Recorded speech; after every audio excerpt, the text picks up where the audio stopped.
Namaskar, dear learners. Welcome to the MOOC course of Pharmacology 2, subject code BP503T. I am Dr. Shardindu Kumar Mishra, Associate Professor in the Department of Pharmacology at Ramesh Institute of Vocational and Technical Education, Greater Noida. So, today we are going to discuss about the pharmacotherapy of migraine. Means what drugs which we can use to treat the migraine and associated symptoms. Okay. So, first of all, what are the learning objectives? At the end of this lecture, you will be able to understand the definition, etiology, or you can say causes, pathophysiology of the migraine. Afterwards, you will be also able to explore the drugs which are very commonly used to treat the acute attack of migraine, and at the last you will be able to analyze the prophylactic agents which are used in migraine and their possible newer leads to the migraine treatment. Okay. So, start with the introduction of the migraine. So, what is migraine? So, migraine is a neurological disorder, or you can say the chronic neurological disorder which is characterized by the recurrent episode of the headache. ठीक है, यानी इसमें ये headache की तरह आपको पहले starting में तो आपको लगेगा कि it is a very common symptom, कोई बात नहीं है, हेडेक हो रहा है तो it means you are suffering from a very common disease. But generally जब ये एपिसोड्स टाइम के साथ धीरे धीरे बढ़ने लगेंगे then it is known as what, migraine. इसको हम थोड़ा और एलोबरेट करेंगे आगे के स्लाइड्स में. Migraine patients are very sensitive to the light और साउंड. ठीक है, यानी उनके जितने सेंसरी और एनवायरमेंटल स्टिमुलस हैं उनकी वजह से माइग्रेन पेशेंट्स जो होते हैं वो बहुत ज़्यादा, आप कह सकते हो, एलर्जिक होते हैं, वो बहुत ज़्यादा उसको रेजिस्ट नहीं कर पाते हैं. ठीक है, अटैक्स आर कॉमनली यूनिलेटरल. ये this is a very you can से important indication in the migraine. Unilateral का मतलब जो माइग्रेन है वो एक पार्ट में ही रेस्ट्रिक्ट रहेगा. मतलब अगर हम बात करें कि हमारा ब्रेन जो है दो हेमिस्फीयर्स में बटा हुआ है, तो either it will reside in the left part और either it will in the right part. ठीक है, ऐसा नहीं होगा कि आपका हेडेक जो है वो चारों तरफ होगा. ठीक है, आपको एक तरफ ही रिसाइड रहेगा. ठीक है, and generally in migraine the people also feel anorexia, भूख नहीं लगेगा, नोजिया और वोमिटिंग जैसी टेंडेंसीज भी आपको देखने को मिलती है. Now what are the diagnostic criteria of migraine? Generally the patients or sometime doctors take this problem as a simple one. ठीक है, because इनका डायग्नोसिस जो डायग्नोसिस है दैट इज वेरी टफ. ठीक है, तो डायग्नोसिस टफ होने की वजह से जनरली कई बार मिस कर देता है डॉक्टर कि exactly the patient was suffering from headache और द माइग्रेन. ठीक है, so these are the criterias. ठीक है, इनको हम थोड़ा सा एलोबरेट करते हैं. अगर आपका हेडेक 3 दिन के अंदर 5 या 5 से ज्यादा बार आ रहा है, यानी आपको 3 दिन 72 आवर्स को हम लिमिट मानते हैं, तो अगर उसके अंदर आपका हेडेक 5 बार या 5 बार से ज्यादा आपको अगर हेडेक हो रहा है, it means this is the primary indication of migraine. अगर आपका जो हेडेक है वो यूनिलेटरल है, मतलब या तो वो लेफ्ट पार्ट में रिसाइड कर रहा है और either it will reside in the right part. ठीक है, थ्रॉबिंग हेडेक है. थ्रॉबिंग हेडेक का मतलब जैसे लग रहा है आपके सर पे कोई हथौड़ा मार रहा है, someone is hammering on your head. Okay, तो अगर आपके सर पे कोई हथौड़ा मार रहा है that means the throbbing pain. ठीक है, इंटेंसिटी जो है वो धीरे धीरे सीवियर हो रही है, और अगर आप अपने रूटीन फिजिकल एक्टिविटीज कर रहे हो तो उसकी वजह से वो हेडेक जो है वो और ज्यादा एग्रीवेट हो जाए. ठीक है, it means this is the primary indication of the migraine. ठीक है, अगर हम बात करें तो एक और क्राइटेरिया है, अगर नोजिया वोमिटिंग या फिर फोटोफोबिया और फोनोफोबिया में से कोई एक भी पॉजिटिव सिम्टम आपको देखने को मिलता है, it means you are suffering from migraine. ठीक है, नोजिया वोमिटिंग वेरी कॉमनली आप समझ चुके हो सीटीजेड के स्टिमुलेशन की वजह से हो रहा था, but photophobia is the sensitivity towards the light and phonophobia is the sensitivity towards the what, audio. ठीक है, यानी कि साउंड और लाइट, ये दोनों स्टिमुलाई जो हैं this will aggravate the migraine patients. ठीक है, नाउ टाइप ऑफ माइग्रेन की अगर हम बात कर लें तो it is divided into 2 parts. The first one is the migraine with aura and the migraine without aura. ठीक है, तो हम पहले माइग्रेन विदाउट ऑरा की बात कर लेते हैं। This is a very common migraine जो जनरली अराउंड 70 to 80 पेशेंट्स में 70 to 80% पीपल्स में ऑब्जर्व किया जाता है। इसमें जो सिम्टम्स होते हैं मैंने जो बताया आपको 72 आवर्स में 5 और more than 5 attacks you will be experiencing. And among these 4 symptoms यानी यूनिलैटरल हेडेक, थ्रॉबिंग, मॉडरेट और severe intensity and the aggravation by the routine physical activity, इन चारों में से कोई 2 सिम्टम्स आपको पॉजिटिव मिल जाएंगे। ठीक है, एंड नोजिया, वोमिटिंग या फोटोफोबिया, फोनोफोबिया में से कोई आपको एक इंडिकेशन जो है वो देखने को मिल जाएगा। This is a common migraine और the migraine without the aura. But let's come to the second one. ठीक है, इसमें ये इसका जो पॉपुलेशन है दैट इज लेस। ठीक है, थोड़ा कम देखने को मिलता है। And what is the meaning of aura? ठीक है, तो ऑरा का मतलब है कि यहां पर आपको कुछ विजुअल और सेंसरी डिस्टर्बेंसेस देखने को मिलेंगे। ठीक है, it is also known as classic migraine and it is you can if you want to define तो it is a focal neurological symptoms such as visual and the sensory which usually precedes और accompanying the headache. ठीक है, यानी headache तो होगा आपको but along with that you will also feel some visual and the sensory issues. ठीक है, अब इसके लिए हमने क्राइटेरिया बी और क्राइटेरिया सी पहले वाले के कंपैरिजन में 2 क्राइटेरिया और एड ऑन किए हैं। वो क्राइटेरिया ए था। ठीक है ना, तो क्राइटेरिया बी और सी 2 और एड ऑन्स होते हैं इसमें। यानी कि अगर हम बात करें तो more than one of the following full reversible aura symptoms are seen such as visual issues, sensory issues, slurring of speech or problem in the speech and different language. ठीक है, motor and the brainstem retinal issues are also associated with the criteria B. ठीक है, in criteria C at least 2 of the following will be observed in the migraine patient with the or you can say the migraine with the aura. ठीक है, the first one is the that it the symptom will gradually last in up to 5 minutes or 2 or more symptoms occur and the succession individual aura symptoms last 5 to 60 minutes, whereas the second one is the at least one aura symptom is unilateral and it is accompanied followed within the 60 minutes along with the headache. ठीक है, तो यानी कि आप इसको simple भाषा में समझ लो तो हेडेक होगा आपको बट विजुअल और सेंसरी डिस्टर्बेंसेस भी एक इसका एड ऑन है। ठीक है ना, तो यानी ऑरा में आपको ये जो विजुअल और सेंसरी डिस्टर्बेंसेस हैं वो देखने को मिलेंगे। नाउ इसको हम 2 तरह से क्लासिफाई कर सकते हैं। द फर्स्ट वे हमने पहले डिसाइड कर लिया कि either it is migraine without aura और आइदर माइग्रेन विथ ऑरा। ठीक है, the second one is the depending on the intensity of the migraine. ठीक है, तो हम इसको माइल्ड माइग्रेन कह सकते हैं, मॉडरेट कह सकते हैं या फिर सीवियर कह सकते हैं। सबके बारे में एक एक करके हम डिस्कस कर लेते हैं। तो mild migraine is generally seen मतलब कितने अटैक आएंगे तो in single month you will feel 1 और लेस देन 1 अटैक। ठीक है, attack was associated with the throbbing pain but it is tolerable। ठीक है, सर पे हथौड़ा बज रहा होगा आपको बट वो आपको टॉलरेबल होगा, ऐसा नहीं होगा कि आप उसको बर्दाश्त ना कर सको। ठीक है, ड्यूरेशन जो है लास्ट अप टू 8 आवर्स। इनकैपेसिटेशन मतलब आपकी फिजिकल रूटीन एक्टिविटीज हैम्पर होंगी कि नहीं होंगी इस माइग्रेन के साथ, तो नहीं, आपकी कोई भी रूटीन एक्टिविटीज जो है वो हैम्पर नहीं होंगी। and the features are also indicate associated with the this mild migraine is associated with the nausea and the vomiting। ठीक है, now moving toward the moderate one is the एक या एक से ज्यादा अटैक्स आपको देखने को मिलेंगे। ज्यादा इंटेंसिटी होगी, थ्रॉबिंग पेन जो होगा वो बहुत ज्यादा होगा और आप कह सकते हो टॉलरेबल नहीं होगा। ठीक है, इसका जो अटैक होगा वो 24 घंटे तक भी रह सकता है। फंक्शनैलिटी या फिजिकल रूटीन जो है वो आपका हैम्पर हो जाएगा और नोजिया वोमिटिंग ज्यादा प्रोमिनेंट हो जाएगा।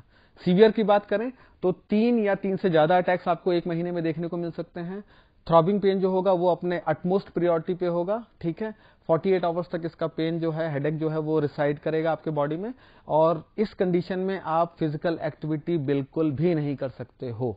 ठीक है, यानी severe is the condition where you are totally unable to perform any physical activity and the vomiting and the vertigo are the associated issues with this।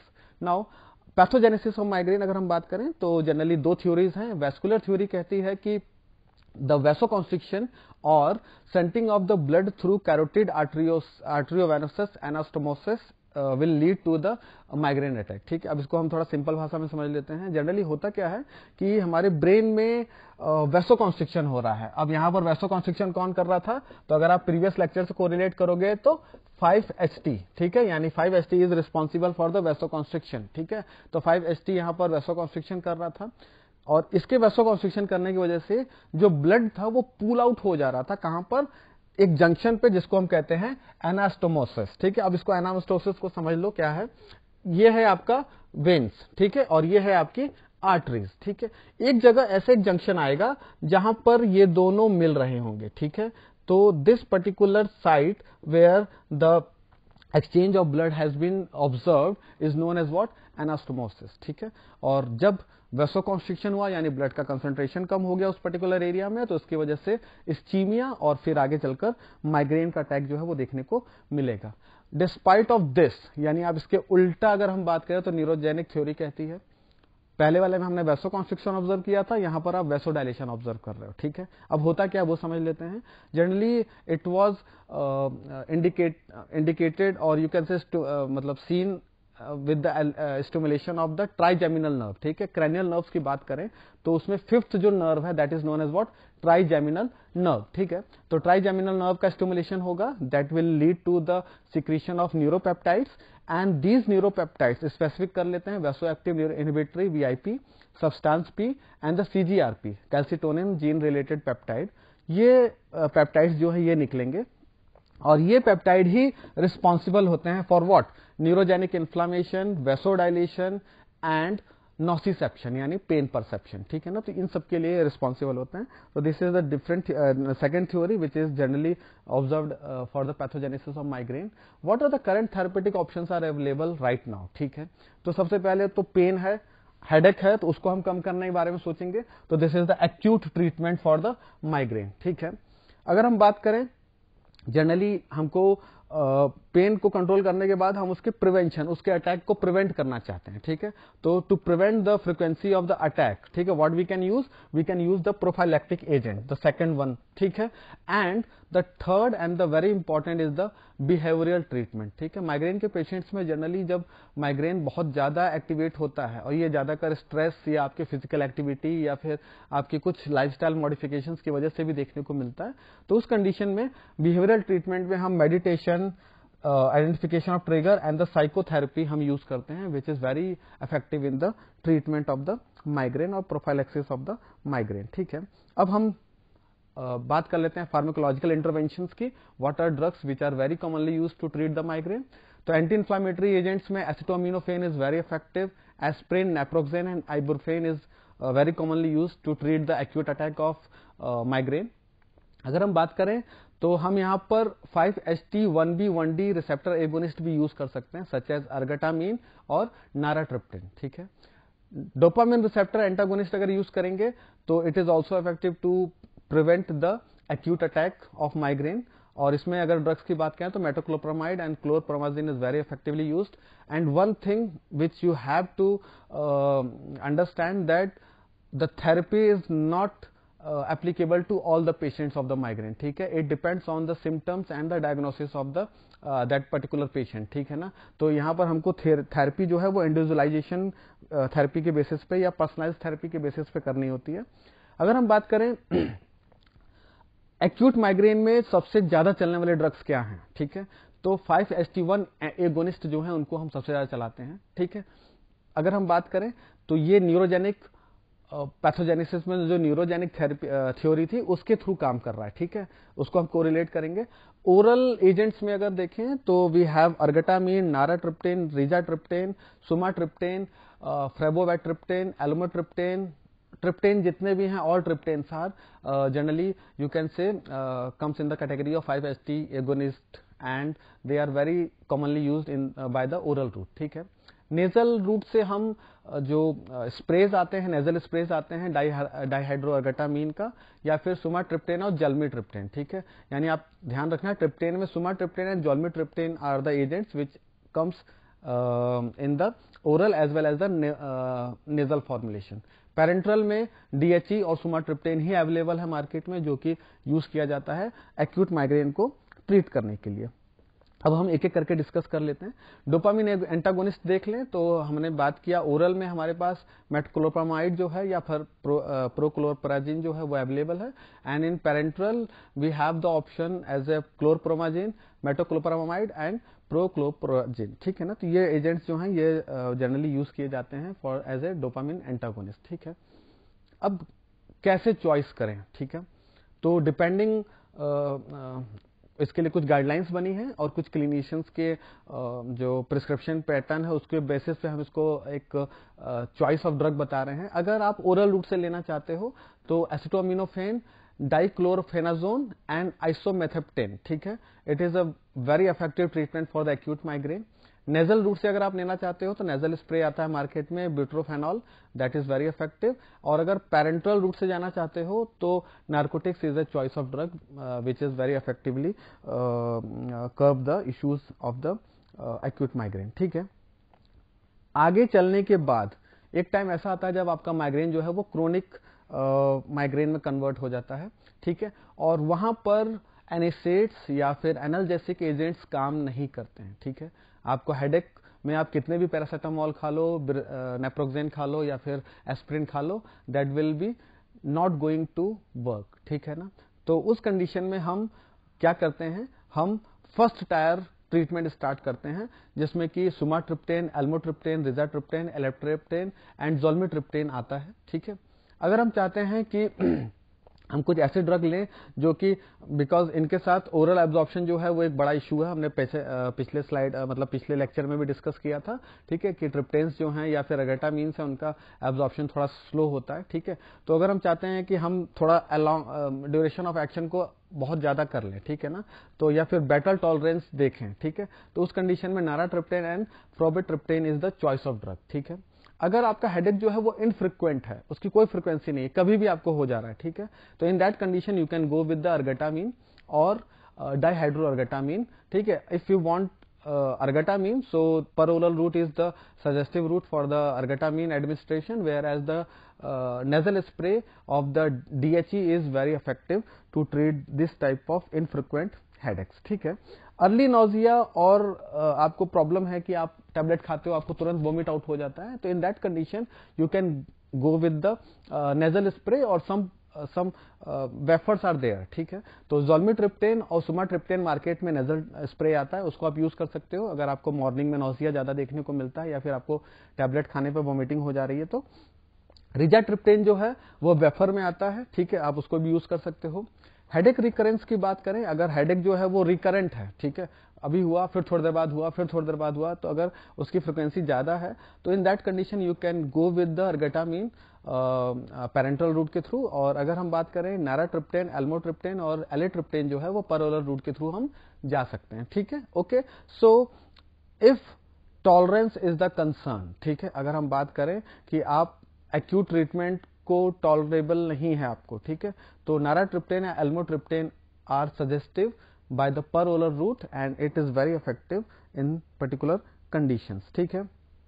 Early vomiting है तो zolmitriptan आप ले लो नेजल स्प्रे के through और sumatriptan ले लो parenteral या सबक्यूटेनियस के थ्रू, ये आपको वर्कआउट कर लेगा। मेंसेस रिलेटेड हेडेक है, ठीक है, तो वहां पर प्रोफाइलेक्टिकली आप अर्गेटामीन ले सकते हो पर-ओरल रूट से, वेयरएज अगर आपको स्टार्ट हो गया है मेंसेस रिलेटेड हेडेक या माइग्रेन है उससे एसोसिएटेड, ठीक है, क्योंकि हार्मोनल डिस्टर्बेंसेस की वजह से भी माइग्रेन जो है वो तो कभी कभी एग्रीवेट हो जाता है, ठीक है, तो वहां पर आप ट्रिप्टेन्स या फिर डाइहाइड्रो अर्गेटामीन जो है वो यूज कर सकते हैं। वेरी रैपिडली डेवलपिंग सिम्टम्स अगर है, मतलब माइग्रेन स्टार्ट हुआ, क्योंकि migraine is a disease which gradually proceeds, ठीक है ना, लेकिन वहां पर अगर आप ये देख रहे हो कि आपके सिम्टम्स जो है वो बहुत जल्दी डेवलप हो रहे हैं, ठीक है, तो in that condition you can go with the zolmitriptan nasal spray, sumatriptan subcutaneous and the dihydroergotamine through the intramuscular injection, ठीक है ना, ये वहां पर आपका चॉइस ऑफ ड्रग हो जाएगा। Now what are the preventive measures, ठीक है, बिकॉज माइग्रेन में आपने दवाई खाई उसके ट्रीटमेंट के लिए, उसने आपको रिलीफ दिया और फिर थोड़ी देर बाद आपको वो प्रॉब्लम फिर से स्टार्ट हो जाएगी, ठीक है, तो उस कंडीशन में जनरली हम क्या करते हैं, हम कुछ प्रोफाइलेक्टिक एजेंट्स यूज करते हैं which are very commonly used to prevent the attack of the migraine, ठीक है, जिसमें beta blockers are the first choice of drug, propranolol, ठीक है। ट्राइसाइक्लिक एंटी डिप्रेसेंट हम ले सकते हैं। टीसीए जो है it is also a choice of drug which inhibit the serotonin induced migraine और वैसोकॉन्स्ट्रिक्शन, ठीक है। इसमें एमिट्रिप्टिलिन है, डोसुलैपिन है और नॉरट्रिप्टिलिन है which is very effectively control the और prevent, not control, you can say prevent the migraine attack. Anticonvulsant agents are also choice of drug, especially the patient who have a tendency of nausea, vomiting and the vertigo, ठीक है। तो वहां पर आप topiramate, valproate और gabapentin is a choice of drug. और अगर serotonergic drugs की बात करें, अगर जहां पर वैसोडायलेशन की वजह से माइग्रेन आपका एग्रीवेट हुआ है, ठीक है, तो वहां पर मेथिसर्जाइड, फ्लोराजिन जो है वो चॉइस ऑफ ड्रग हो सकती है, ठीक है। Now what are the newer molecules which are available in the market for the treatment of the migraine, ठीक है। तो अब हम कुछ ऐसे ड्रग्स के मॉलिक्यूल्स के बारे में बात करेंगे जो कि मार्केट में अवेलेबल हैं, मतलब या तो ट्रायल्स में हैं और या तो फिर वो अभी अभी जस्ट न्यूली लॉन्च मॉलिक्यूल्स हैं, such as calcitonin gene related peptide antagonist, ठीक है। अगर आपको याद आ रहा हो तो ये हमने कहां पर बात किया था, न्यूरोजेनिक थेरेपी में, ठीक है। न्यूरोजेनिक थेरेपी में क्या हुआ था, ट्राइजेमिनल नर्व जो हुई वो स्टिमुलेट हुई, उसके स्टिमुलेशन की वजह से आपके न्यूरोपेप्टाइड्स, कुछ स्पेसिफिक न्यूरोपेप्टाइड्स निकले, जिसमें कि एक था वैसो एक्टिव इनहिबिटरी प्रोटीन्स, दूसरा था CGRP and the third one is substance P, ठीक है। ओके, सो हम यहां पर सीजीआरपी यानी कैल्सिटोनिन जीन रिलेटेड पेप्टाइड को इनहिबिट करने की बात करेंगे, ठीक है, जो कि एक बहुत कॉमनली मतलब देखा जाने वाला पैथोजेनेटिक फैक्टर है या एटियोलॉजिक फैक्टर है, ठीक है। यहां पर जो मॉलिक्यूल्स हैं सीजीआरपी इनहिबिटर की तरह, उनके लास्ट में जी पैटर्न्स लग जाता है, ठीक है। यानी अगर कहीं पर जी पैटर्न्स लगा हुआ है तो आप उसको समझ लो कि ये क्या है, सीजीआरपी एंटागोनिस्ट है, ठीक है। Okay, so CGRP blockers are very commonly known as what, G-pens, ठीक है ना, तो उनके आगे G-pens लगा हुआ है, ठीक है। and you can say they are generally synthesized by the recombinant technology और monoclonal antibody technology, ठीक है। they are the first non serotonergic migraine specific drugs, ठीक है। यानी कि ये एक बड़ी इंपॉर्टेंट पॉइंट है कि इन मॉलिक्यूल्स का सेरोटोनिन के ऊपर कोई एक्टिविटी नहीं है, यानी कि ये सेरोटोनर्जिक पाथवे को बिल्कुल भी टच नहीं करते हैं, ठीक है। और माइग्रेन स्पेसिफिक वैसोकॉन्स्ट्रिक्शन जो है, सॉरी, माइग्रेन स्पेसिफिक ट्रीटमेंट है ये, ठीक है। यानी जिस तरह का माइग्रेन है उस पर्टिकुलर कंडीशन में चलेगा और इसका कोई वैसोकॉन्स्ट्रिक्टरी एक्शन नहीं होता है, ठीक है। ड्रग की अगर हम बात कर लें तो जो ड्रग हैं मार्केट में अवेलेबल इस टाइम पर, ठीक है, वो हैं टेल्काबिटेन और ओल्गाजीपेन, ठीक है ना। तो these are the drugs which are very potent and have मतलब shown a very potent efficacy in the treatment of the migraine, ठीक है। ये जो ड्रग्स हैं जीपेंट्स, ठीक है, जैसे टेल्गाजीपेंट या फिर ओल्गाजीपेंट, ये जनरली हम यूज करते हैं उन पेशेंट्स में जहां पर वेस्कुलर डिजीजेस एक बड़ा फैक्टर होता है, ठीक है। यानी जहां पर वैसो मोटर इश्यूज हैं या जहां पर वेस्कुलर डिजीजेस आ रही हैं, जैसे इस्केमिक हार्ट डिजीज, उस तरह की कंडीशंस, वहां पर हम इसको यूज करते हैं and they have a very good control over the those type of patients, ठीक है। अगर हम बात करें तो टेल्काजीपेंट और ओल्गाजीपेंट में कुछ इश्यूज हुए थे हेपाटोटॉक्सिसिटी के, और इनकी वजह से ये मॉलिक्यूल्स बहुत ही रेस्ट्रिक्टेड यूज हैं और इनका जो प्रिस्क्रिप्शन है बहुत ही रेस्ट्रिक्टेड है, ठीक है, अंडर सुपरविजन चलता है ये, ठीक है। कुछ नए मॉलिक्यूल्स हैं such as ALD403, LY2951,742 and LBR101. These molecules are in phase 1, phase 2 trials, ठीक है, या फिर अब हो सकता है शायद प्रमोट हो गए, phase 3 trials में भी आ गए हों, ठीक है। तो ये जो molecules हैं, these molecules are very effective to treat the chronic migraine or the specific episodic migraines, ठीक है। Now अब हम बात कर लेते हैं सेरोटोनिन 5-HT1 एगोनिस्ट की, ठीक है। तो इसमें जो बड़ा पोटेंट मॉलिक्यूल एक है वो है लेसमिटिडियन, ठीक है। It is a selective 5-HT1F agonist, it has a very good efficacy and the tolerability as an acute treatment, ठीक है। अक्टूबर 2019 में अप्रूव हुआ है और the company which developed this molecule is Eli Lilly, ठीक है। एली लिली ने इसको डेवलप किया हुआ है और ये मॉलिक्यूल अभी बहुत कॉमनली यूज किया जाता है एज ए 5-HT1F एगोनिस्ट, ठीक है। नाउ ग्लूटामेट रिसेप्टर एंटागोनिस्ट भी बहुत जगहों पर लोग सजेस्ट करते हैं, वहां पर इसको यूज किया जाता है अगर ग्लूटामेट की वजह से आपका माइग्रेन जो है वो एग्रीवेट हुआ है, ठीक है। So glutamate is nothing, it is you can say neurotransmitter, ठीक है, which is released from neurons specifically 5-HT1B-D and F, ठीक है। और ये जो है ये ट्राइजेमिनल स्टिमुलेशन करता है और उसके वजह से, क्योंकि ग्लूटामेट निकला, ग्लूटामेट निकलने, इसको आप ऐसे अगर चाहो तो फ्लो डायग्राम में हम समझ सकते हैं, ग्लूटामेट निकला तो ग्लूटामेट का काम क्या है, उसने स्टिमुलेट कर दिया क्रैनियल नर्व 5, ठीक है, क्रैनियल नर्व 5 को स्टिमुलेट कर दिया और इसकी वजह से आपके कुछ न्यूरोपेप्टाइड्स निकले, कुछ आपके हम कह सकते हैं मास्ट सेल्स एक्टिवेट हुए, ठीक है। और मास्ट सेल्स के एक्टिवेशन की वजह से आगे चलकर ये वेसोडाइलेशन या फिर न्यूरो जेनिक इन्फ्लामेशन जो है वो देखने को मिला and it will causes the migraine, ठीक है। अगर हम बात कर लें तो it is very effective in treatment of the both type of migraine, that is with aura and without aura, ठीक है। यानी आप अगर देखें तो ये मॉलिक्यूल जो है वो विदाउट ऑरा और विथ ऑरा दोनों कंडीशंस में यूज किया जा सकता है। मॉलिक्यूल का नाम है टेजमपेनेल एंड द रेसिग्लूट्रेंट, ठीक है, and it is very effective in the treatment of both type of migraines, ठीक है। Now next one is the orexin receptor antagonist, ठीक है। ऑरेक्सिन रिसेप्टर एंटागोनिस्ट जो है it is also you can say suffixed bye रेक्सेटेन और इसके last में जो भी ड्रग होगा उसमें रेक्सेंट्स आ जाएगा, ठीक है। तो आप उसको उस तरह से समझ सकते हो याद करने के लिए। Orexin A and B are two different type of neuropeptides which are generally responsible for the pain or you can say nociception, ठीक है। अब ये बनते कहाँ हैं, तो हाइपोथैलेमस में इनका सिंथेसिस होता है and there they will induce the pain perception through the different nerves, ठीक है।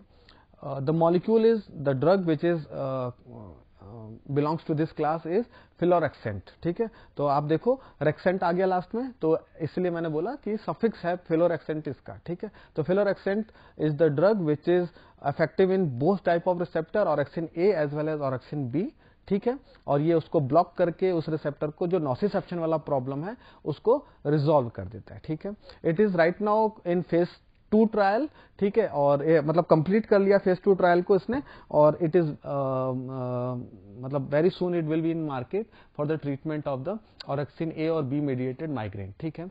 बॉटेक्स भी लोग यूज करते हैं to treatment of the migraine, ठीक है।